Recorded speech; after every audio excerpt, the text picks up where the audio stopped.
I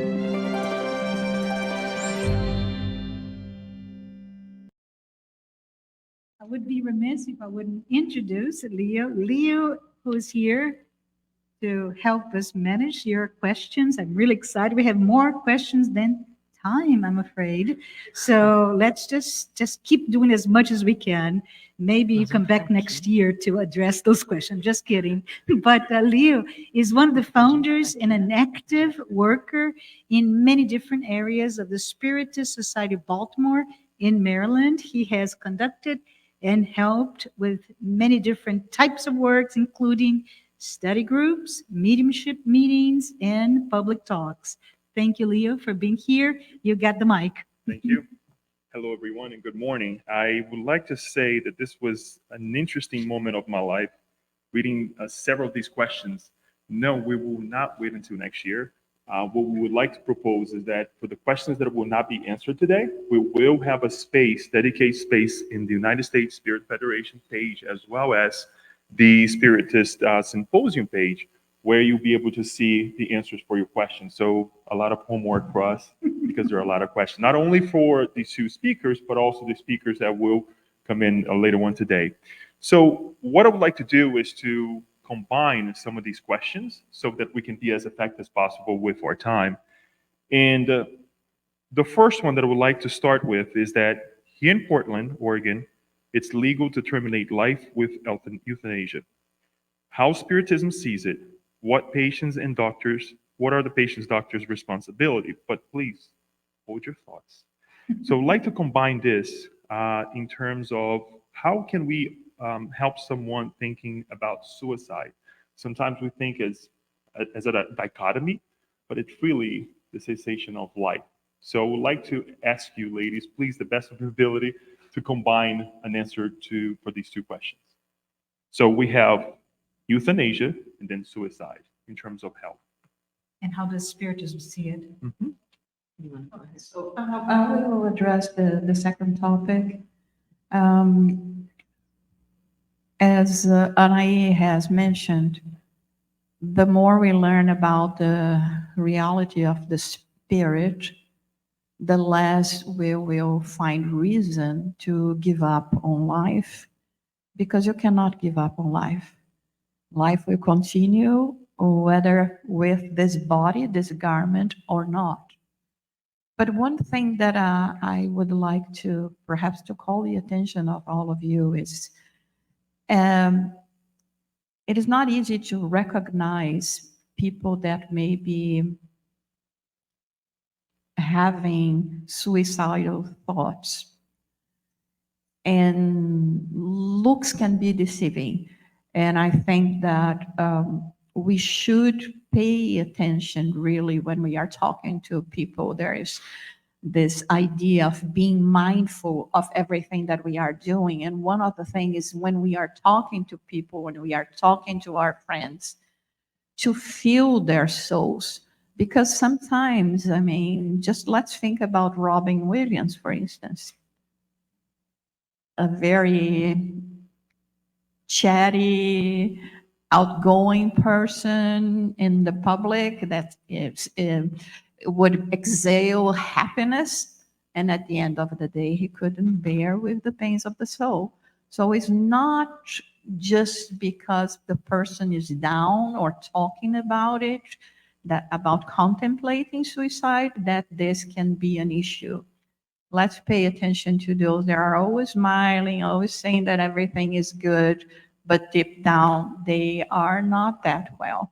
And I think Spiritism, in this sense, will help us to recognize that by truly paying attention and not just, flipping, like we flip pictures nowadays so easily, not really paying attention to the other. So every time we talk to someone, let's talk through the eyes. Let's try to get in tune with the same heartbeat, and then we will be able to recognize and not being afraid of talking about hope.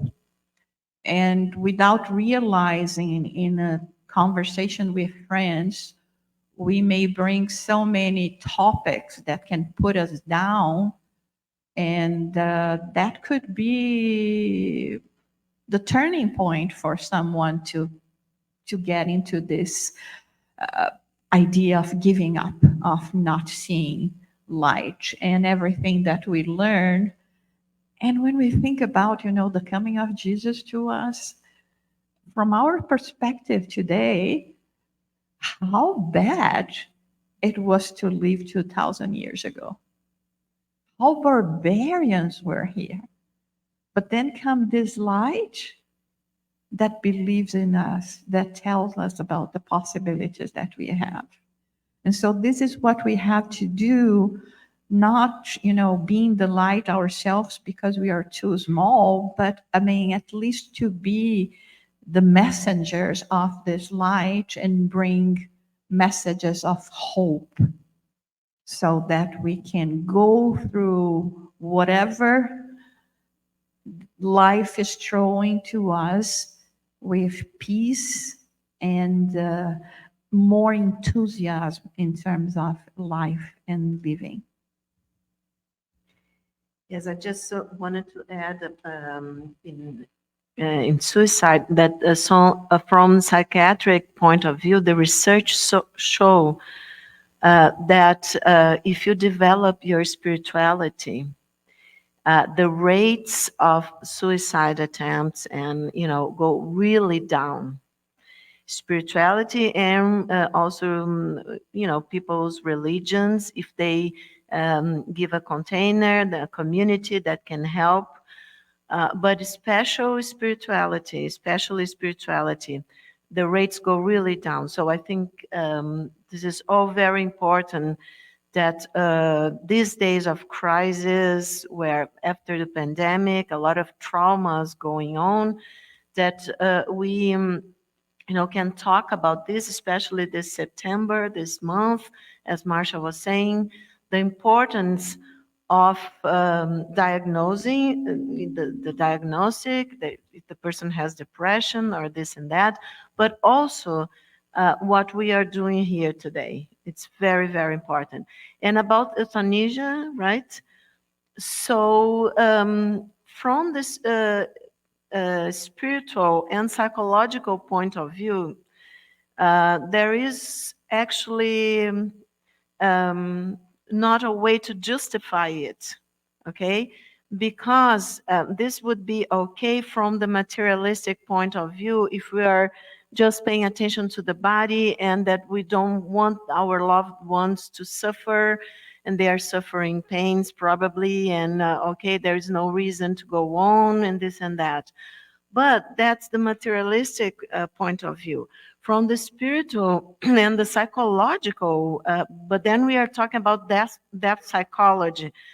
We call Jungian psychology death psychology, or complex psychology. And I just reminded of Marie-Louise von Franz, was one of Jung's closest collaborator. In Man and His Symbol, if you haven't read, I think everybody should read at least once, Man and His Symbol. So she's one of the main authors, together with Jung, that was very old when he wrote Man and His Symbol for the general public. Quickly, when I was listening to the question, it reminded me, von Franz, so she had a patient that was also an analyst in training. And this analyst, and I know that a lot of people that palliative care, oncology, and when medical personnel that are taking care of patients that are dying, many times they have contact with the patient, tells them kind of experiences of seeing someone in the room that has already, like the grandmother or the mother that is coming to, to stay with us and with them in those last moments. And the doctors will say, oh, this is because of a lot of medicine in the blood. They are hallucinating and this and that. But we have research in this. And so Marie-Louise von Franz patient that was an analyst told her, and a lot of Jung had a lot of cases like that, that he had, I think she was like, the analyst had a 30-year-old patient himself who was in the final stages of a very bad cancer that was all spread all around the body. So if they had euthanasia, for instance, I don't know the country, I think it was Switzerland. So, okay, this girl, this lady, young lady, would have been like terminated her life. And what happened wouldn't have happened. What happened? The analyst decided to go, she was in a coma, terminal, with cancer in the brain, spread to the brain, all that. But he would go to the hospital, sit by her side, and in the time of the session, once or twice a week, just sit there and stay with her. Nothing spiritual, whatever. And then at some point, and she was terminal, okay, she was going to die, her brain was totally gone. She woke up, she talks to him, they have a session actually, and she tells him a dream. She was in a coma, she didn't have a brain anymore.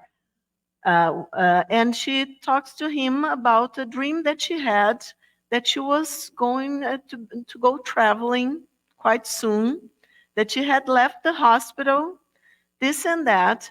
And he talks to her, and then she just goes there, close her eyes, is in a coma again. And then the guy says, okay, what's going on? Okay. And then he leaves. And when he leaves, he gets to know that after this session, she died. Okay, so if we do euthanasia, if we authorize that, the spirit is in the body. It's not because it's not using the brain as we know it, but it's using, okay, the spiritual brain or whatever, the subtle body. We wouldn't have this type of, experience, and we wouldn't. Actually, this proves the existence of the spirit, as Jung said, that the spirit is using the brain. So I think this would answer. If I may, I'm not Dr. Anhay or Jussara, but I think that suicide is really suicide ideation is really a desire to cease the pain, not the life, right? And terminating the life will not cease the pain. And that's what I would say to anyone who is listening. I have a question here. How can Spiritism and psychology help to reduce the silence of mental illness?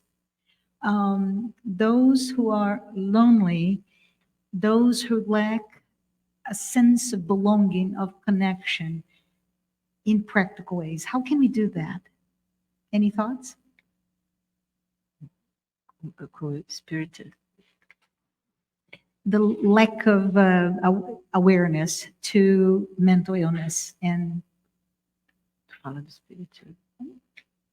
I think that the way we study Spiritism and making it very clear about the need for us to seek medical treatment, regardless and what kind of treatment do you need in terms of your physical or mental illnesses.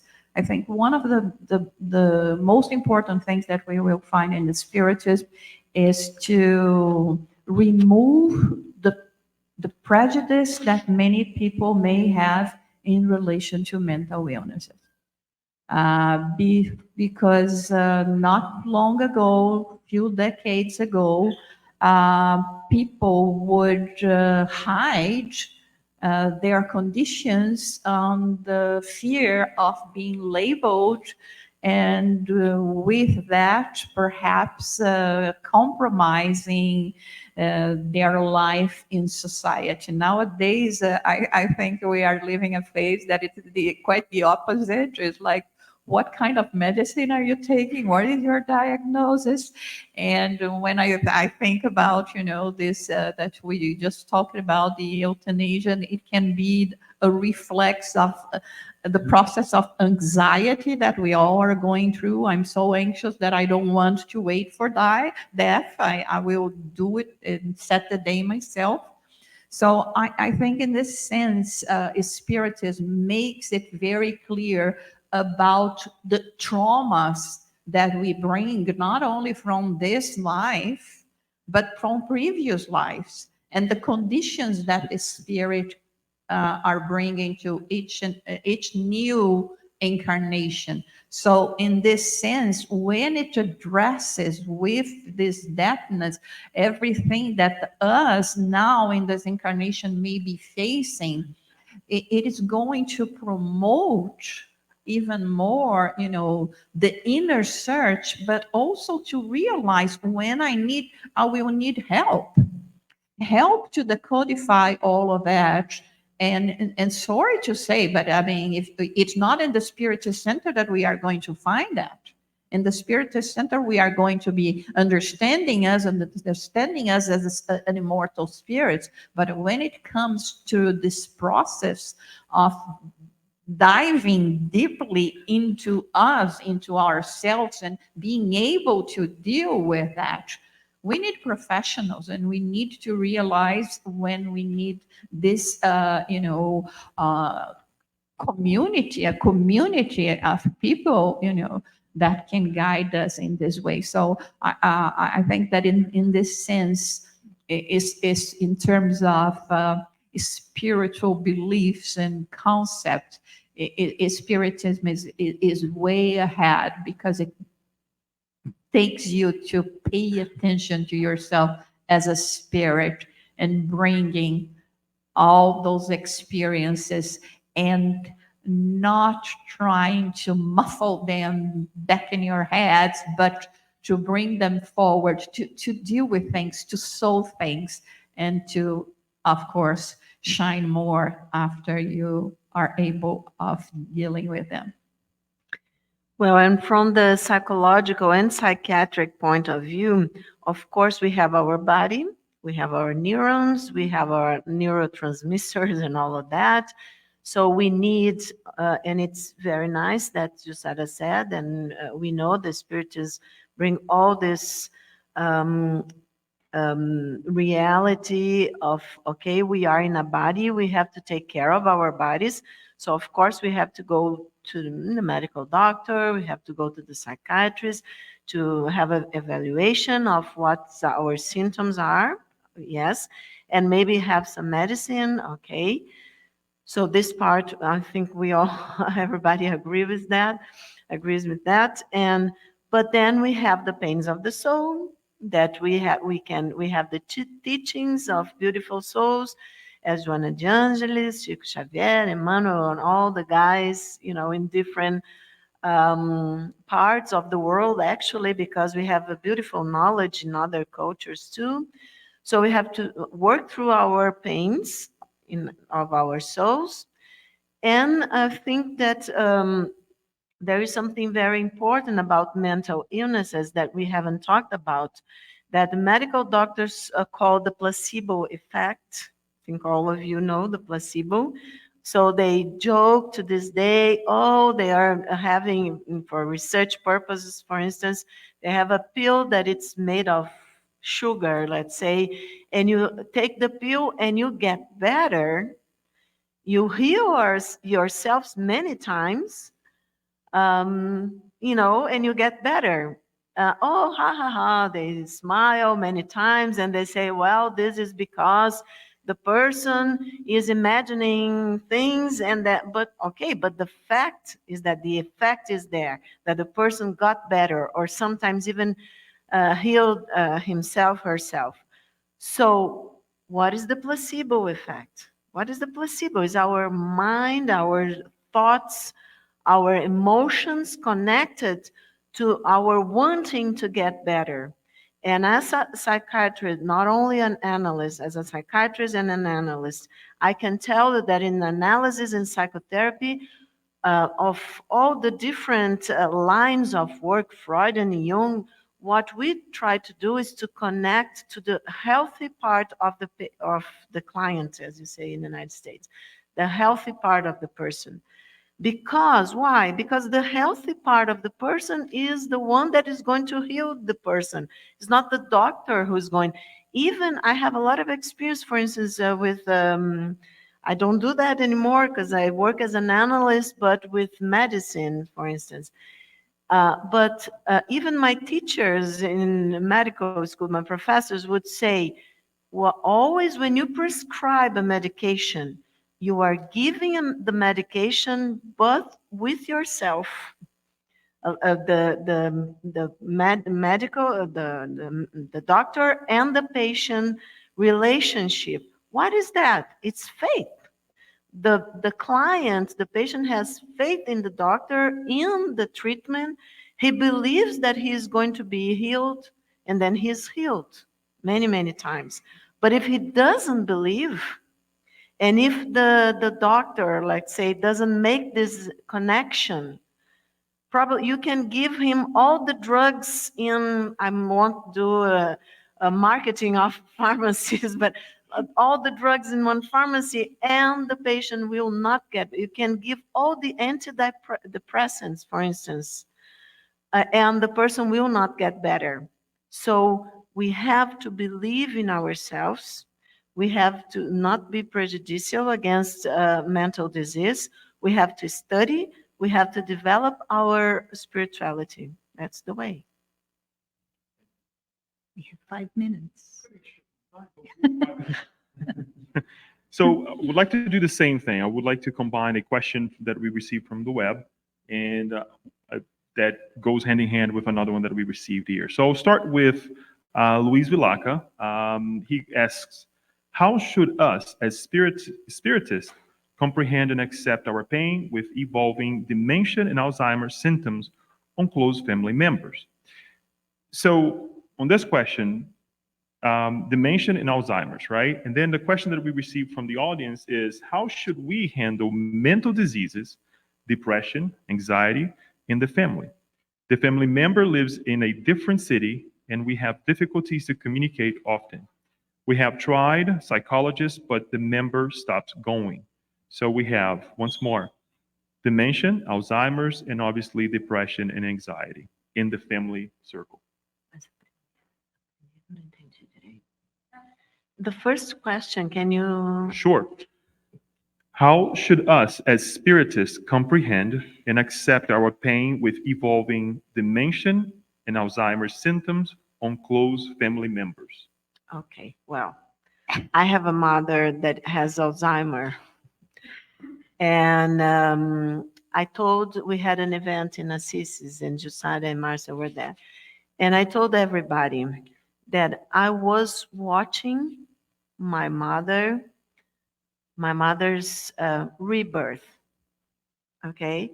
But her ego was diminishing, is actually. She can't remember the daughters, the grandchildren, and she has now very severe Alzheimer. But she has changed her personality in a way. I know that a lot of people that have people at home with Alzheimer or dementia know that.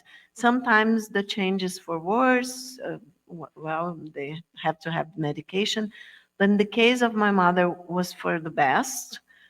In a sense that she started giving thanks for everyone. She wouldn't do that when she was, she's a scientist. She was pretty much she worked a lot for development of a lot of people in intelligence in children and this and that.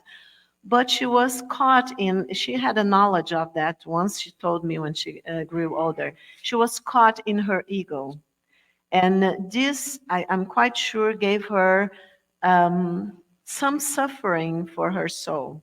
Okay, and I think Alzheimer and dementia, we as children of, our relatives or things that we, people that we love that have Alzheimer and dementia, we feel, well, my father, mother, or my grandmother or grandfather are not here, and I feel disconnected, and they can't feel me anymore. So I mourn them. I feel very sad.